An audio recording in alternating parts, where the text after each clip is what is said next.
Good afternoon, ladies and gentlemen.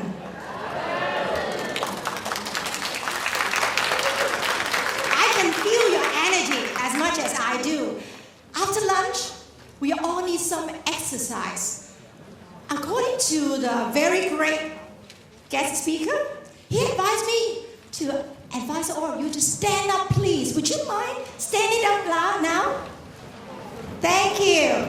Now, this exercise is very simple. Some of you need to move, some of you don't need to. Anyone from the side, please find any empty spot to the middle. He would like to see all of you in the middle part, okay? If you are sitting by the side, please find some empty spot. Do you want to be a VIP? There are so many chairs in the middle. Come to fill out the VIP middle seats. Thank you. Maybe the side. Can some of you also move?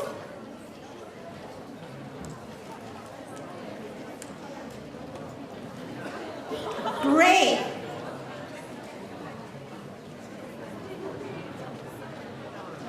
How about the other side? Do you mind you move? There are some chairs over there.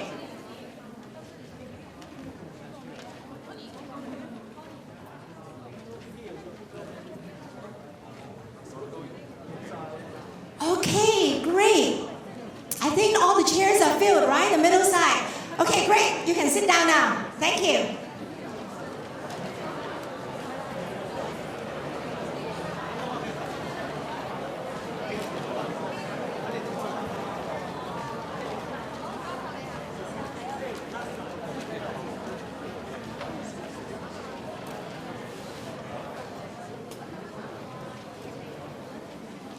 Okay, today we are very happy to be here and welcome all of you to come to this workshop.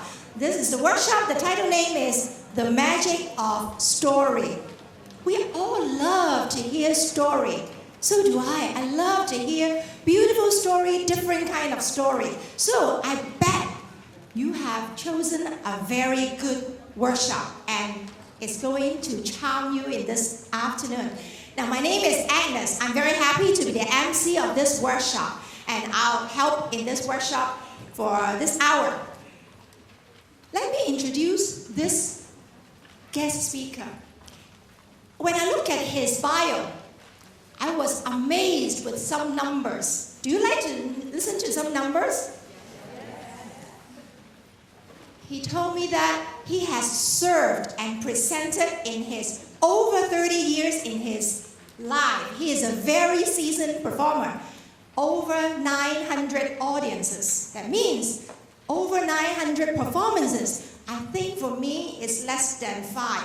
So, or even 1 or 2, less than that. So it's never can compare with his experience. And he also presented to over 50,000 people in his life. So very experienced in presenting to many people. And also, he has a very colorful life as well. What did he do before? He has been serving in police force, aviation, postal office, and also one of the amazing part I've never been is he was the Antarctic expeditioner. So it's far and also very, very different experience. His involvement in public speaking was dated in 1972. When he joined his first Toastmasters club. Now, he was from Australia, so he was a current member in the National Speaker Association of Australia. And also, he was a former member of Rostrum, North South Wales.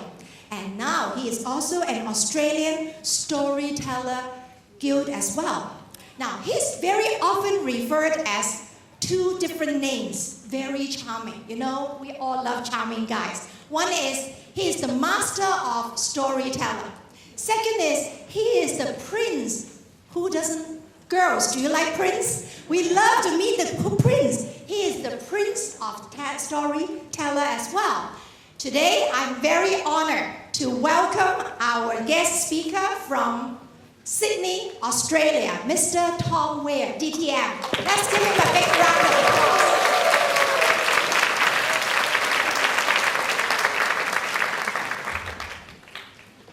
Thank you, Agnes.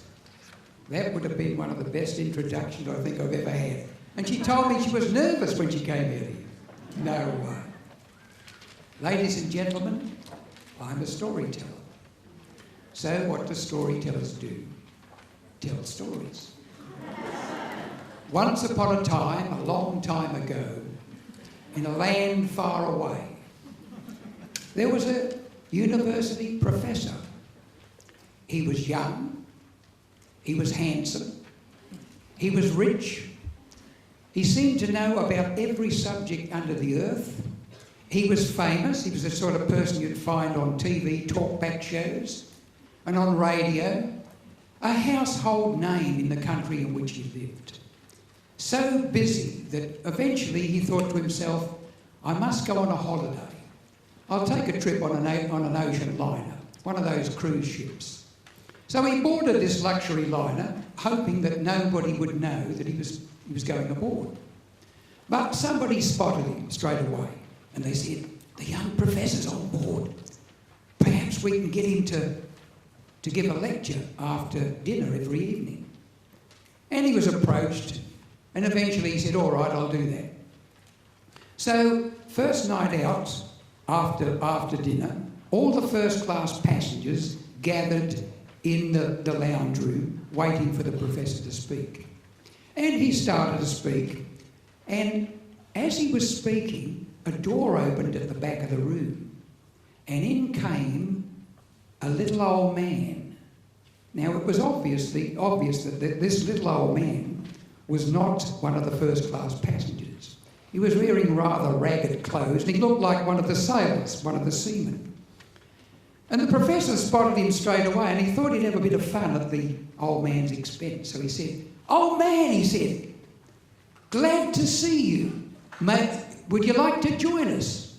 And the old man said, yes, Professor, sir, I would like to join you. He said, good, old man. He said, I can see that you've lived quite a few years, so your knowledge would be pretty good. He said, tonight we're talking about geology. What do you know about geology? And the old man looked at him and said, what, sir? He said, geology. What do you know about geology? Sir, I don't know anything about geology. He said, the professor said, you mean to tell me you've lived all these years and you don't know anything about the valleys and the rivers and the rifts and the mountains and the igneous rocks and stuff like that? You don't know anything about that? No, sir. He said, oh man, you've wasted a quarter of your life. And of course, when he said that, all the first-class passengers started to clap their hands slowly, you know. And the old man was so embarrassed he ran from the room. And of course, once he ran from the room, the professor just carried on. But the young professor was a very good speaker, and everybody wanted to listen to his lectures. And the old man couldn't resist. So the next evening, he came back again. And when he came back again, he was spotted straight away by the eagle eye of the professor. He said, old man, glad to see you back. And the old man was trying to hide behind one of the stanchions, hoping he wouldn't be noticed. He said, tonight we're talking about, yesterday it was geology, and tonight we're talking about something you will surely know about. I look at you and I can see straight away that you're a sailor. Is that right? Yes, sir. And when did you go to sea? I ran away to sea as a boy of 12, sir. 12? And how old are you now? He said, well, I'm nearly 80 now. He said, wow. Well, you will know about the subject we're talking about tonight. What's that, sir? He said, we're talking about oceanography. Ocean what, sir? He said, oceanography. We're talking about the sea, the oceans, the salinity of the water, the Humboldt current, and all that sort of thing. Do you know anything about that? No, sir. I don't know anything about that. The professor looked at him and he said, you mean to tell me you've been at sea all these years and you don't know anything about oceanography? Old man, you've wasted you've wasted half your life. And of course, once again, the first-class passengers all started clapping and the old man fled from the room, tears coming down his face. And he didn't come back. And the ship kept cruising down towards the Caribbean, getting into the tropical waters. And every night, the professor would come up with a new subject. He seemed to know about everything. No subject was beyond him. But eventually the old man decided he would come back. He made a disguise and he snuck in the back. But once again, the eagle eye of the professor saw him. He said, "Old man, glad to see you back. You may join us." "Thank you, Professor, sir."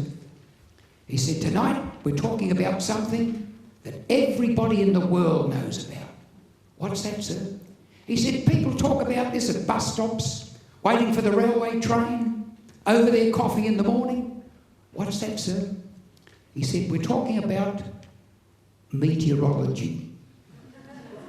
"What's that, sir?" "We're talking about meteorology." What, sir?" "Meteorology." "Look, old man, we're talking about the weather, the rain, the storms. Don't you know anything about it?" He said, "No, sir, I don't know anything about it." And of course he ran from the room. But that night, everything changed. The ship ran into a huge hurricane off the Caribbean. The ship was battered on its beam ends, and eventually one of the pintles on the rudder broke. It couldn't be steered, and the ship was thrown onto a reef only 100 yards from the beach. The great sea roaring surf was rolling in, and everybody had abandoned the ship, except, of course, 2 people. The young professor and the old sailor. Now, the professor always slept in late each morning. So the old man went along to his... He went...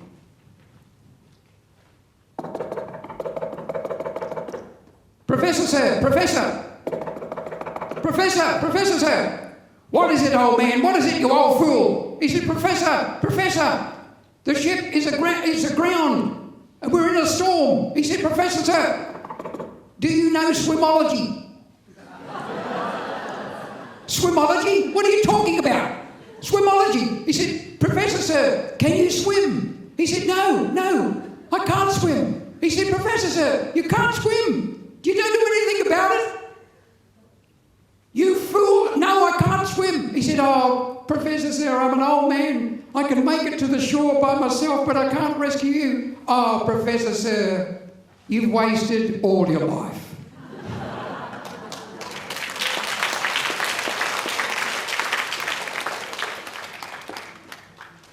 Now, there are many ways to tell stories, and I do a lot of speaking outside of Toastmasters, as Agnes said. And when you go outside Toastmasters, forget about the 5 to 7 minute speech. That's not all. They don't want to know about that. They want you to speak for 30, 40, 50 minutes. Sometimes an hour and a half. You've got to entertain them.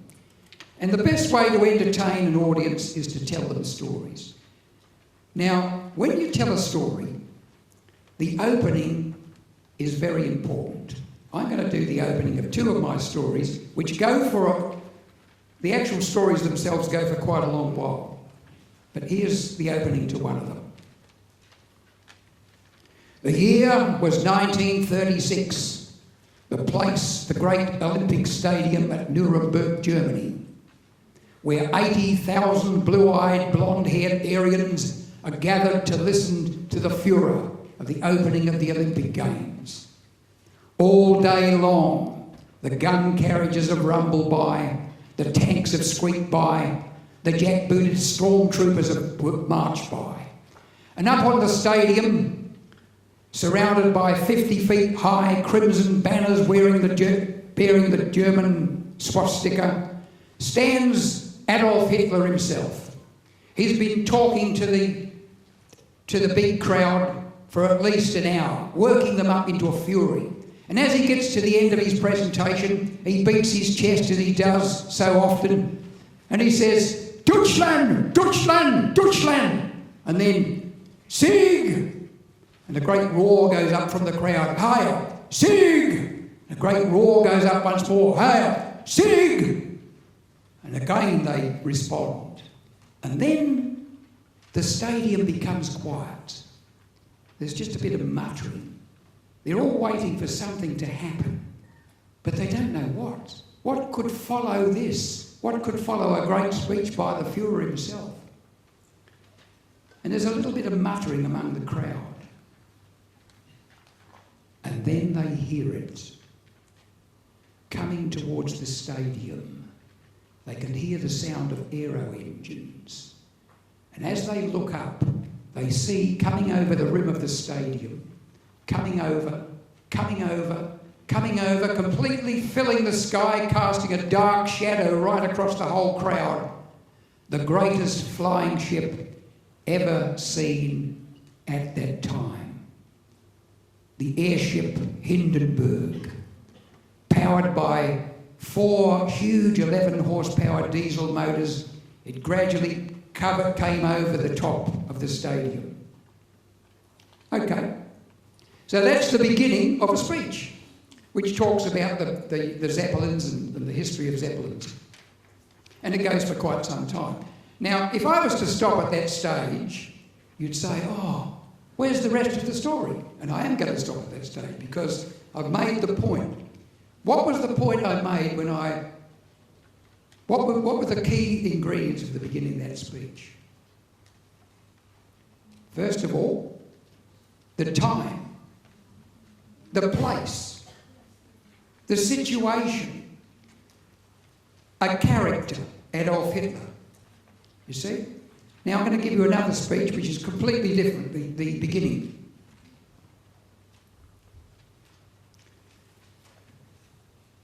On the 3rd of June, 1969, the South China Sea was glassy smooth, and a full moon shone down upon the surface of that sea, turning it to a burnished silver.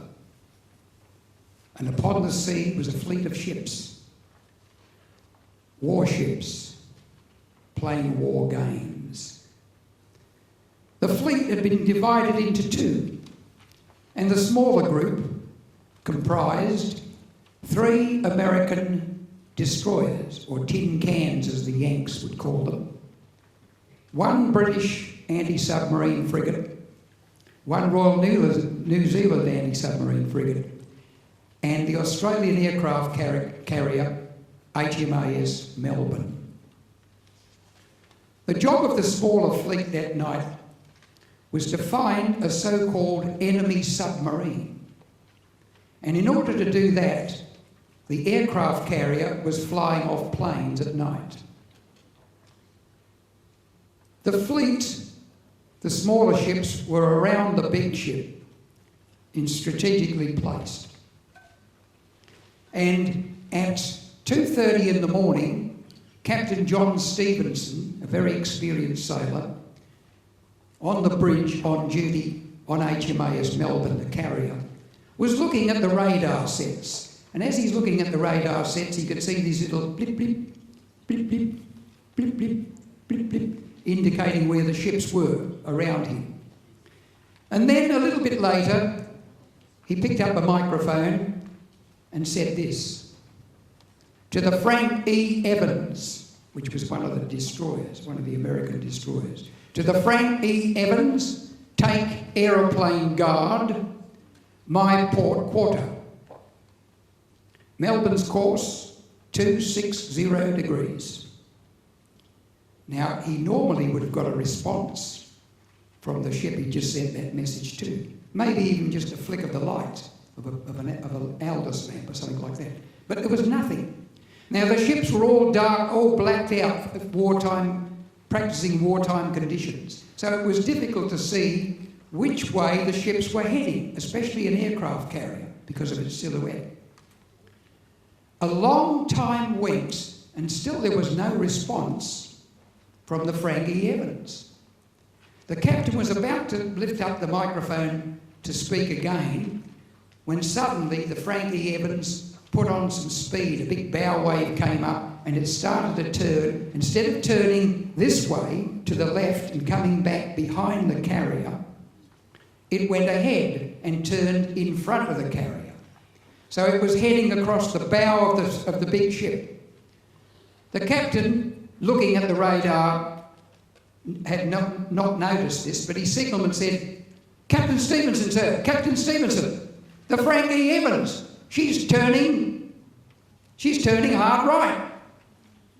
And of course the captain then had to do something, so he said, "Hard left rudder." Now on an aircraft carrier, the wheel, you know these films you see about films and have a wooden wheel up the front, not like that.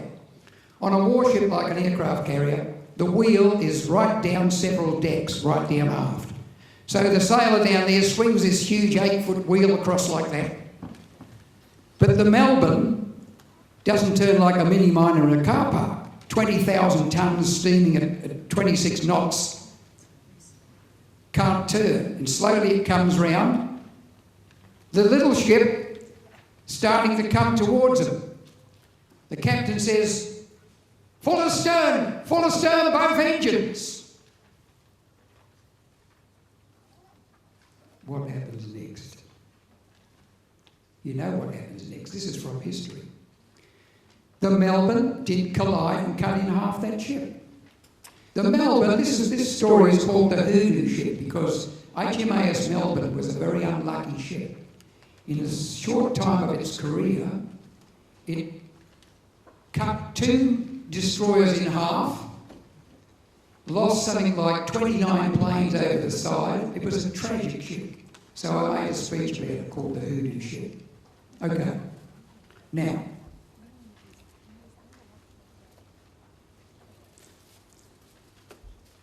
I want you to answer this question. Supposing you went along to hear a very learned professor, we'll say, who'd studied terrorism, knew all about the Al-Qaeda, for example, and he was giving this speech about 9/11 in this big auditorium. So everybody's gathered there to listen to him. And he's talking away and he's producing figures, he's saying the history of the organisation and so forth. And then suddenly a guy sticks his hand up at the back of the room and says, "Yes, mate, I know that. I was there." Who do you think the audience would like to listen to? The learned professor who knows all about the terrorists and their organisation, or the man who was actually in the buildings when they were collapsing? They want to hear him. They want to hear first-hand information. So when you're telling stories, the types of stories you should tell, if you really want to make an impact, are your own stories. The stories that you have actually experienced yourself. They're the most powerful stories you can tell. The stories that are part of your life, that have affected you emotionally, are the stories you should tell your audience. Because if you're affected emotionally with them, they will probably be too. So what's the second category of stories? Second category, probably, is stories told to you by someone who'd had the experience themselves. Perhaps a friend tells you about something that happened to them. And you have they have credibility as far as you're concerned. So they're the second best stories. The third best stories are those which pertain to your particular passion or following. If you're interested in a certain hobby or something, you're fascinated by, say, civil aviation or ships or whatever it is, these are the stories you can tell next. But once again, they're the third rate. The first-rate stories are the most important.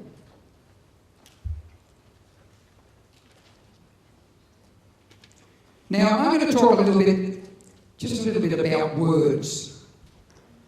I can remember when I first got into public speaking many years ago, I read a book by a fellow called John Westland, and it was called Teach Yourself Public Speaking.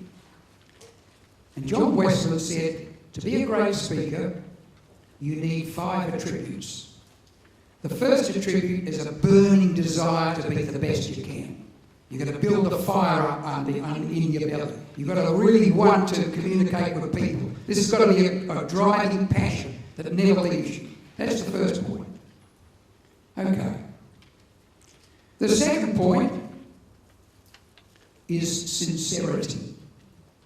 How many times have you walked by a shop and there's somebody on the microphone telling you that there's great goods inside, very cheap, come inside, we'll sell you a fine Swiss watch, they're only $17.50. And you know they're insincere. So you don't even bother, you just walk by. Just stroll by. So sincerity is the second requisite. What's the third? The third is you have to know your subject. Otherwise, why would they come to listen to you? But I'll put a little proviso on this. Supposing you're speaking about a certain subject, there could well be people in the audience who know more about it than you do. That's okay. So long as the majority of people in the audience don't know more about it than you do. If the majority knew, what would be the point? So never get intimidated when you're speaking to an audience if you think there's somebody up there somewhere who knows more about it than you do. That's fine. Now the fourth subject is this. Words. And I'm going to deal a little bit with words here. I'm going to read something out. When I did that speech about the hoodoo ship, this is how I started. I said, on the night of the 3rd of June 1969, the South China Sea was glassy smooth. A full moon shone down upon the silver sea to reveal a fleet of ships, warships, playing war games. Now, if you look at that opening sentence, there's 36 words in it, and 29 of them are single syllable words. So when you're speaking, simple words are the most powerful words. So if you've got some sort of dictionary at home, I can't think of the word, a book of synonyms and antonyms, study up first on those 4 and 5 letter words with only one syllable, okay? Because they're the power words. I could have said this, and you'd be bored silly. I could have said, during a brilliant, fully moonlight night, in absolutely clement weather conditions, a military exercise was deploying several naval units on an operational duty in the South China Sea.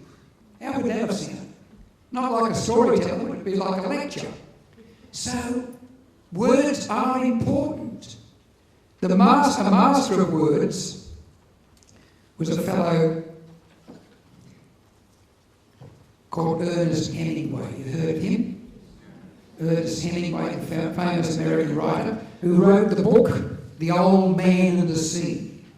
Now, if you want to read a classic story where a person who is a master of single-syllable words, read The Old Man and the Sea. I'll read it a little bit here.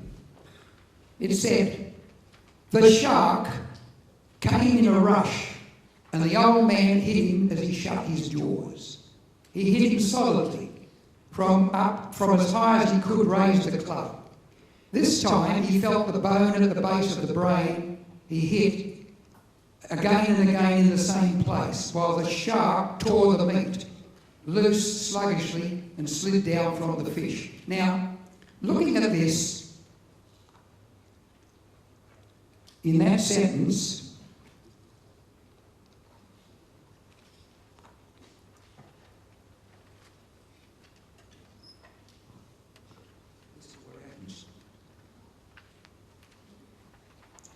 the point being made here is that in this particular,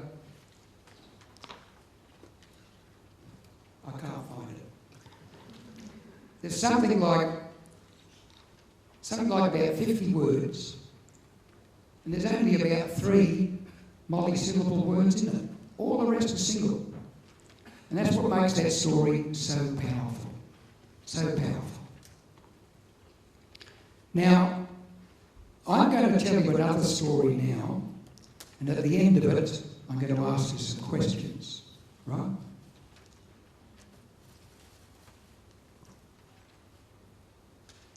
There was once a farmer who lived by a great river.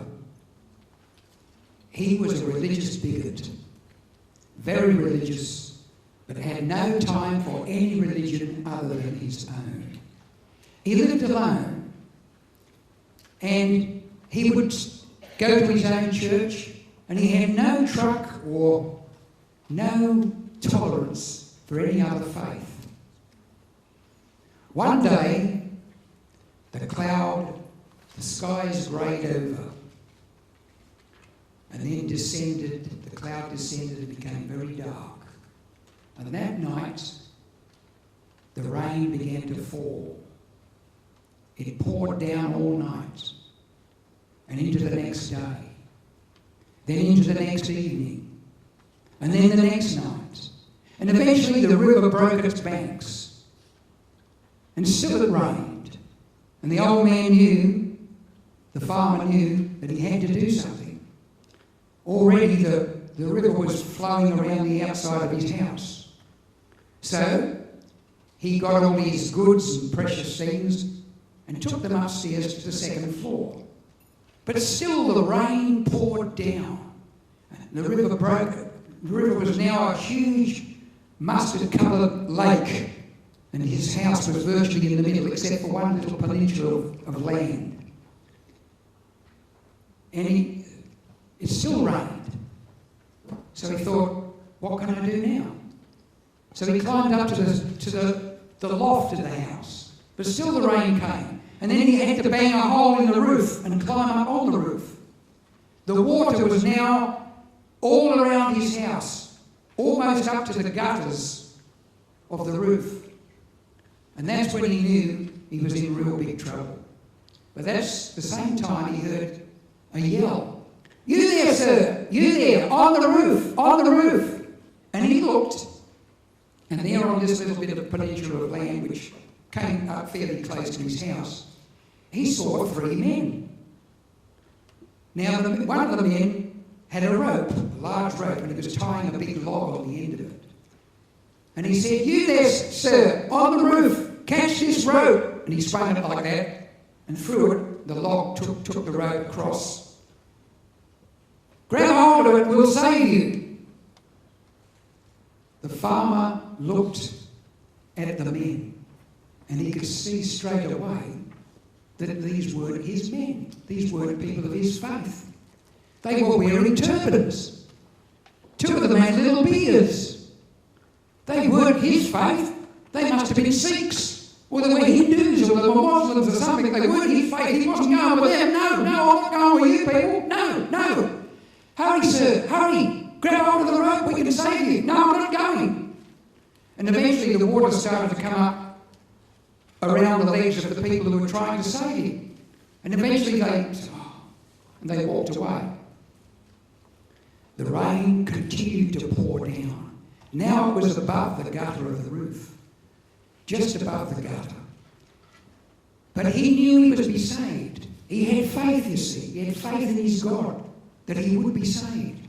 And sure enough, he looked out across the mustard-coloured waters, and he could see a light, and he could see somebody in a canoe coming towards him.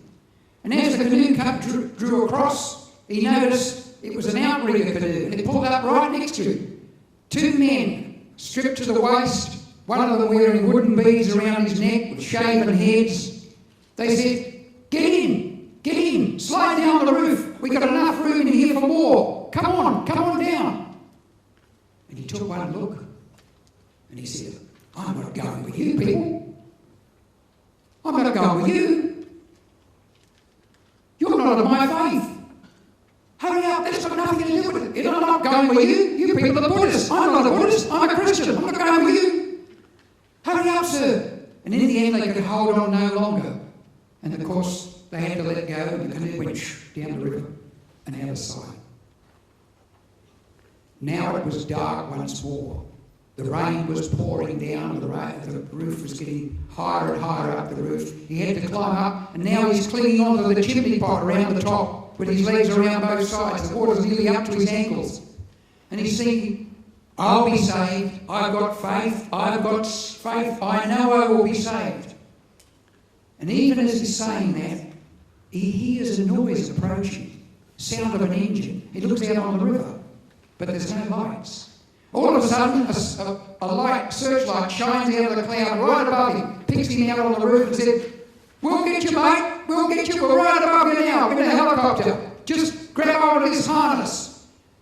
And the next moment, a harness comes down, a rope. All he has to do is put his arms through it, and they'll winch him up.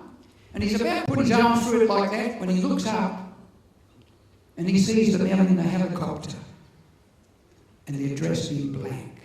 2 men, both dressed in black. And one's got a little red cap on the back of his head. He says, "I'm not going with you. You people are Roman Catholics. I'm not a Roman Catholic. I'm a Caliphapian. I'm not going with you. No, go away. Hurry up, sir. Hurry up. We're running short of fuel. Just put your arms through. Put your arms through." But he won't put his arms through. And the next moment, the helicopter says, "We've got to go. We're nearly out of fuel. We've got to go. Put your arms through." "No, we're not going with you." Next moment, the helicopter flies away. The water rose, sweeping the farmer from the roof. And over he tumbled through the water, knowing surely that he was going to die. And he wondered why God had let him down. Now the question I ask you is, did God let him down? Did God let the farmer down? So, if God didn't let the farmer down, do you think that those rescuers heard a little voice in their head saying, "This is God speaking. God speaking, there's a fellow up on the roof there that needs your help. You better help him now." Do you think they heard that? No, did they? They didn't hear that. So, what made them want to risk their lives to rescue the farmer? Love. Love of another human being. Okay. So now we'll go through this little thing I put outside.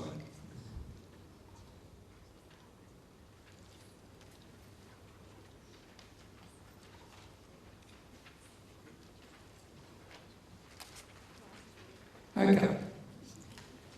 That story I call The Bigot. And the first question is, well, there's a fellow called Doug Stevens, who's a professional storyteller in the United States. He goes around to businesses teaching them storytelling. And he's got 9 tips. So what was the very first thing? How did I create the scene at the very beginning? Right? I told you about a river. I told you about a flood. I introduced the main character, the farmer. And then after that, every story has to have challenges. There has to be something that the hero or the lead character has to overcome. In this case, he didn't overcome it. His challenge was, of course, his own bigotry, wasn't it? He wouldn't go with people who were trying to help him because they weren't of his faith. So this was the thing there.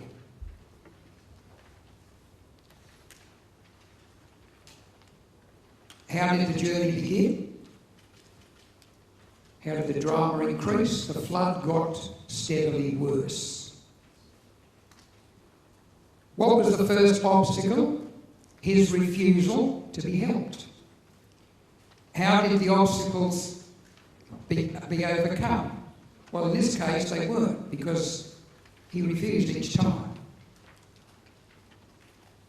And how was the story resolved? The main character died. Now, don't get upset here, because most of my main characters don't die. So, how did I make the point? What was the point? Prejudice can kill. That was the point. Prejudice can kill. How did I transfer the message to the audience? I asked you questions, didn't I? I asked you questions. That's how I transferred it to the audience. How did I repeat the point so that it became a challenge for you to remember? Go away, I don't need your help. That was the message. Go away, I don't need your help. The point is this: if you are offered help, take it. If you are offered help, take it. Okay?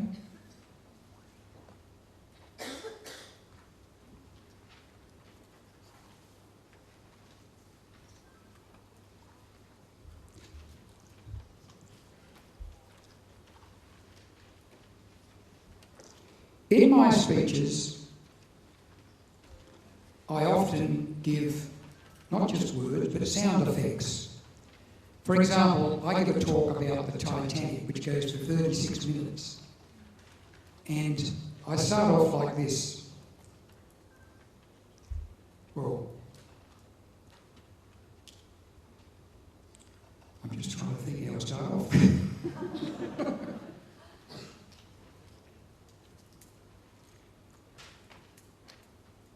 It was cold that night, bitterly cold. There was no moon, the sea was calm, and a million stars shone down, reflecting on the inky blackness of the sea. And upon the surface of the sea stood the great ocean liner, motionless, her 8 accommodation decks ablaze with light. Out around the ship, you could hear the splash of oars being handled by inexperienced hands. And from the ship itself, the rasp of ropes through davits as the creak of lifeboats being lowered into the water. And every 20 minutes, a rocket would rise high above the ship to explode and gradually fade into darkness. But the strangest sound that night, given the circumstances, was the sound of ragtime music coming from the deck of the ship. Now, this is how I open it. And then I go back into the history of the ship, and I say this: she was conceived in the minds of men and born in the dockyards of Harland and Wolff, and her labour was long. And her midwives, they were the riveters, the fitters and turners, the boilermakers, the tradesmen who laboured over her. But when she was born, there had been nothing like her before or since. 882 feet long. That's as long as 4 downtown blocks in New York City in those days. 92 feet long, 92 feet wide. And when you stood at the wharf, it was like looking up at an 11-story building. She was state-of-the-art. See what I mean? So I'm describing the Titanic when she's being built. So I go right back to when the ship was built, when it leaves, and I use sound effects. I go like this.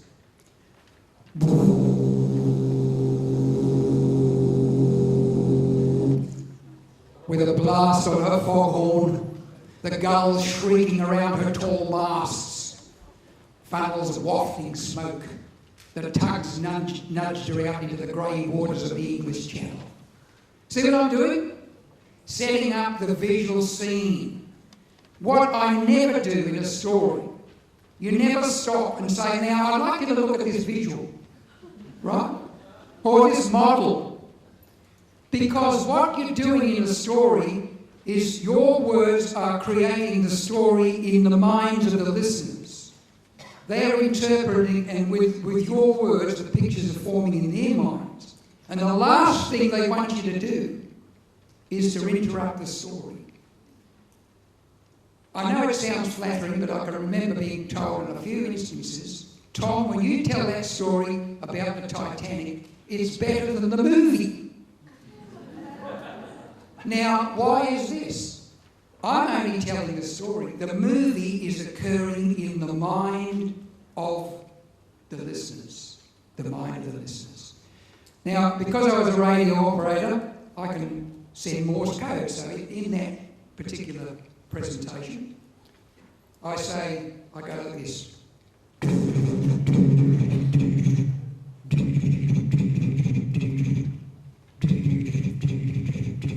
CQD, CQD, CQD. This is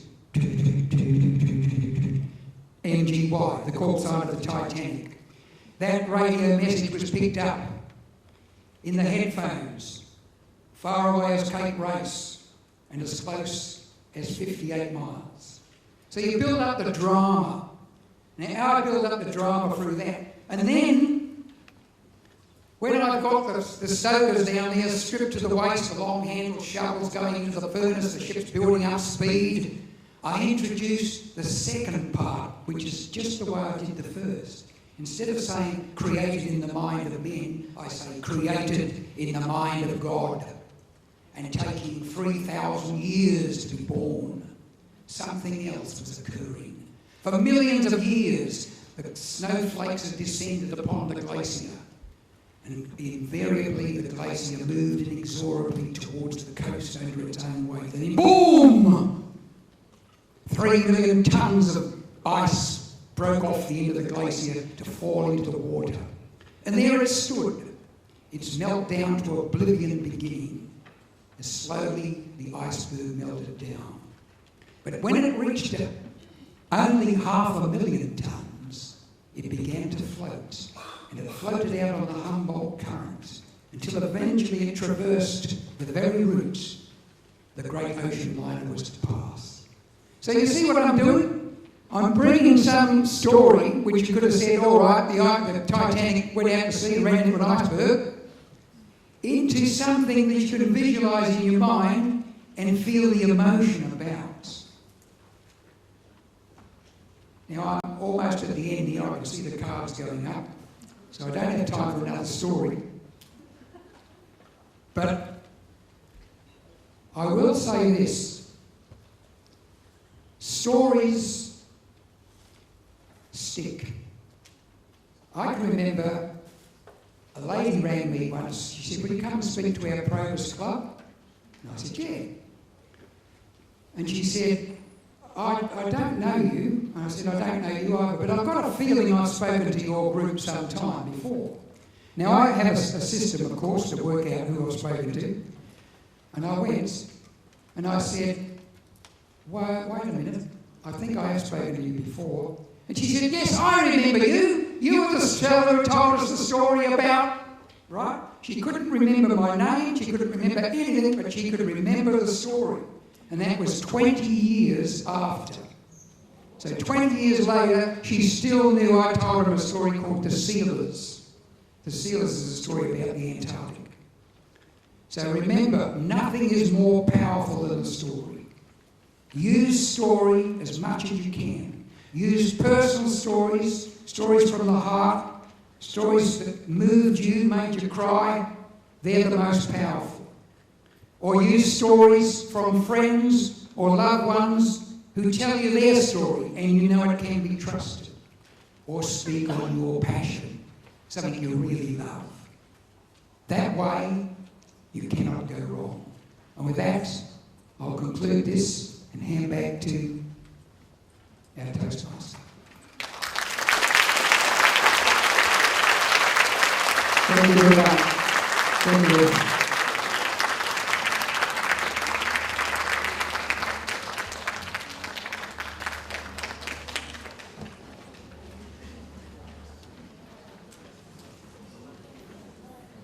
I could say, while there's a pause here, is there any questions? Anything you'd like to ask me? No? Yes.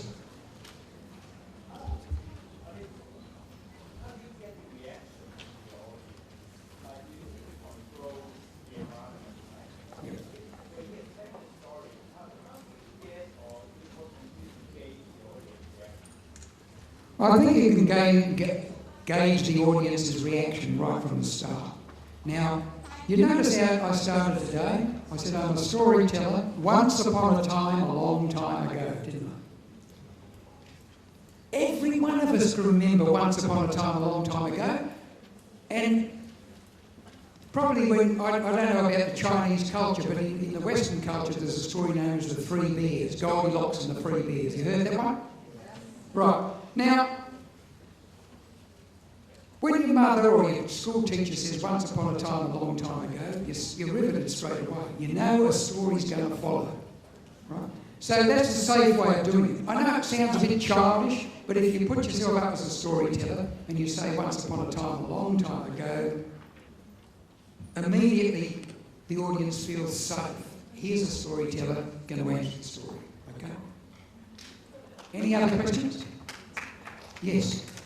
So this is the last question, excuse me. Yeah, last one. Well, I see this paper that was many guides for how to tell stories. Yeah.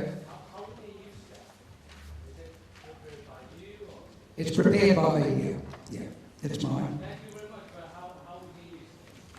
Well, if you remember, if you look at the things on the story, it says some things I've already covered. You want your story to be remembered. Nothing's more effective emotionally than the story. All of those things there. The nostalgia factor. When you're speaking to a group and you're talking about something they know about, reminds them of the past. So all of those things are on that sheet of paper that you've got there. Okay? And with that, I'll hand back to Agnes. Thank you very much. Thank you very much. Thank you, Paul.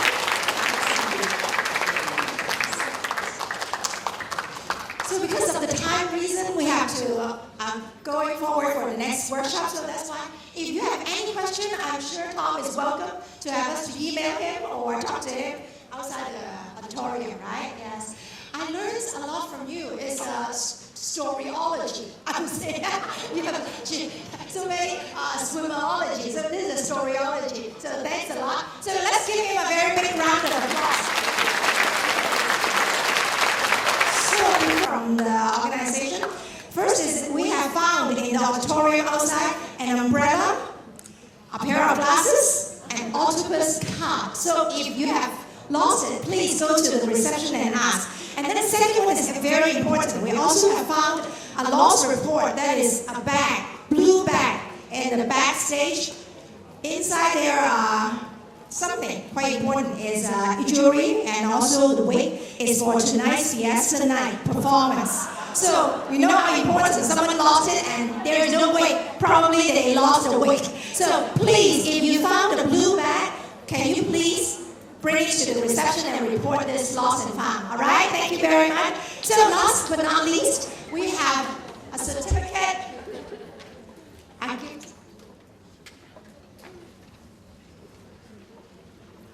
We have a certificate. Let's welcome our guest, District Governor Sarah Head.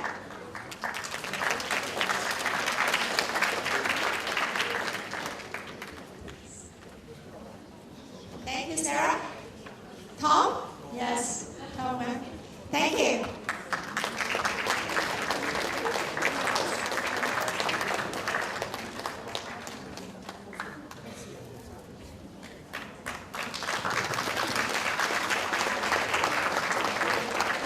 Let's all give a round big of applause to Mr. Tom Ware for his flying all over from Australia, Sydney.